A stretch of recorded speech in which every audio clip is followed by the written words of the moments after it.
Hello everyone, my name is Chandan Singh. So guys, word of the day आज का phrase है एक, इसे बोलते हैं कम अंडर क्रिटिसिज्म। फॉर्मल इंग्लिश में बहुत अच्छा इस्तेमाल है। अगर आप ऑफिस में काम करते हैं, कॉर्पोरेट हाउसेस में ईमेल वगैरह भेजते हैं, तो ये सब वहाँ के लिए बहुत पॉपुलर है। अखबार पढ़ते हैं, मतलब बहुत ही एक इज्जतदार फ्रेज जिसे कहते हैं, हाई लेवल इंग्लिश कॉन्वर्सेशन में यूज़ होता है, कम अंडर क्रिटिसिज्म। इसका मतलब क्या होता है कि to be criticised by people, specially publicly. अगर आपका कोई राज खुल गया और आपको पूरा, मतलब कहते हैं ना कि पब्लिकली आपको क्रिटिसाइज किया जा रहा है, सारे लोग, कोई आपका वीडियो वायरल हो गया या लोगों को पता चल गया और सारे लोग आपको क्रिटिसाइज कर रहे हैं, थू कर रहे हैं, इट मीन्स कि आप वहाँ पर यूज़ करोगे कि भाई कम अंडर क्रिटिसिज्म, कि आप भैया you have come under criticism, कि आप क्रिटिसिज्म के अंदर आ चुके हो, अब बहुत सारी आपकी बुराई हो रही है, यानी कि आलोचना का शिकार होना। अगर हम कहते हैं कि Sonu has come under criticism, मतलब कि सोनू जो है वो आलोचना का शिकार हो गया है, उसकी बुराइयां हो रही है, लोगों के द्वारा निंदा किया जाना, बहुत सारी बुराई की जानी, क्रिटिसाइज किया जाना। समझ गया? खासकर व्हेन अ पर्सन, ऑर्गेनाइजेशन और गवर्नमेंट, किसी इंसान के लिए भी यूज़ कर सकते हैं, ऑर्गेनाइजेशन के लिए भी यूज़ कर सकते हैं, सरकार के लिए भी यूज़ कर सकते हैं। डज समथिंग रॉन्ग, अगर आप कुछ गलत करते हो या कुछ कंट्रोवर्शियल करते हो, पीपल में स्पीक आउट अगेंस्ट इट, तो लोग आपके बारे में बुरा बोलते हैं। इन सच केसेस, ऐसे केसेस में वी से, हम कहते हैं कि they have come under criticism, कि भैया वो लोग क्रिटिसिज्म के अंदर आ चुके हैं, अब बुराइयां उनकी हो रही है। ठीक है? मान लो कोई हीरो है, हीरोइन है, उसने कुछ ऐसा बोला, कोई भी हो सकता है, हम कह सकते, कोई मिनिस्टर हो गया, अरे that minister has come under criticism, मतलब लोग थू कर रहे हैं।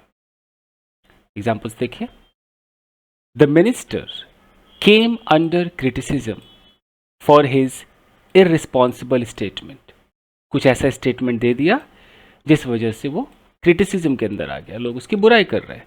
मंत्री अपने अपने जिम्मेवार, क्या है जिम्मे मुझे तो हिंदी नहीं पढ़ी जा रही, जिम्मेवाह बयान के लिए आलोचना का शिकार बना। कहने का मतलब कि कुछ बुरा, इररिस्पॉन्सिबल दे दिया स्टेटमेंट और लोग क्रिटिसाइज कर रहे हैं।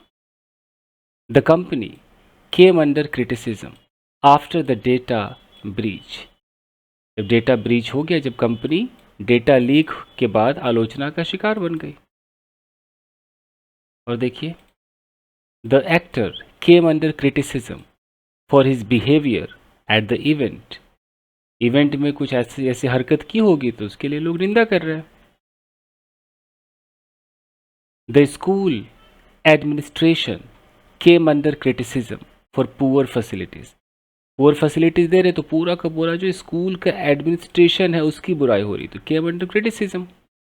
The app came under criticism, कोई ऐप है उसकी बुराई चल रही है, बहुत सारे ऐसे ऐप है जो बहुत सारे गंदे वीडियोस दिखाते हैं, डर्टी वीडियोस दिखाते हैं, तो उन ऐप की बुराइयां होती है ना, तो हम कह सकते हैं कि blah blah app has come under criticism. Okay, story देख लीजिए। Ravi was the mayor of a small town, Ravi नाम का जो आदमी था वो एक छोटे से टाउन का मेयर था। वन डे, एक दिन, ही अनाउंस्ड, उसने अनाउंस किया that the public park would be closed, public park बंद रहेगा for 3 months for renovation, renovation के लिए 3 महीने बंद रहेगा। ही thought people would be happy, उसको लगा लोग खुश होंगे, बट इंस्टेड, लेकिन इसके बदले क्या हो गया, ही केम अंडर क्रिटिसिज्म, उसकी बुराई चालू हो गई। सिटीजन्स वर एंग्री, लोग गुस्से में थे, because the park was the only place, park इकलौती ऐसी जगह थी वेयर चिल्ड्रन प्लेड, बच्चे खेलते थे, एंड एल्डर्स वॉकड डेली, जो बुजुर्ग लोग थे, बड़े लोग थे, वो वॉक करते थे। Social media posts, local news and even street protest began, सब शुरू हो गया उसके खिलाफ, मीडिया में लोग आ गए, गलियों में प्रोटेस्ट करने लगे। रवि क्विकली रियलाइज्ड, रवि को एहसास हुआ that he had made the decision without asking the public, public से बिना पूछे उसने फैसला ले लिया था। द वेरी नेक्स्ट डे, अगले ही दिन, ही हेल्ड अ मीटिंग, उसने एक मीटिंग रखी, एंड अपोलोजाइज्ड, और माफ़ी मांगी। He promised to renovate the park section by section. उसने प्रॉमिस किया कि वो एक एक सेक्शन करके पार्क को रिनोवेट करेगा so that it could remain open during the process, कि प्रोसेस के दौरान भी खुला रहे। स्लोली, धीरे धीरे, the criticism turned into appreciation. वो जो बुराई थी वो एप्रिसिएशन में बदल गई, बिकॉज ही लिसन्ड, क्योंकि उसने सबकी बात सुनी। तो समझ गए गाइस? तो देखो, मैं हर एंगल से आपको सिखाने की कोशिश कर रहा हूँ कि आपको एग्जांपल्स दे दूँ, आपको स्टोरी करा दूँ, आपको कॉन्टेक्स्ट बता दूँ, ताकि आप उसका इस्तेमाल करो। ये है फ़ायदा वर्ड ऑफ द डे मेरे साथ जुड़ने का। तो thank you very much. Video को लाइक कीजिएगा, कुछ ना कुछ सिखाता रहूँगा। Thank you guys.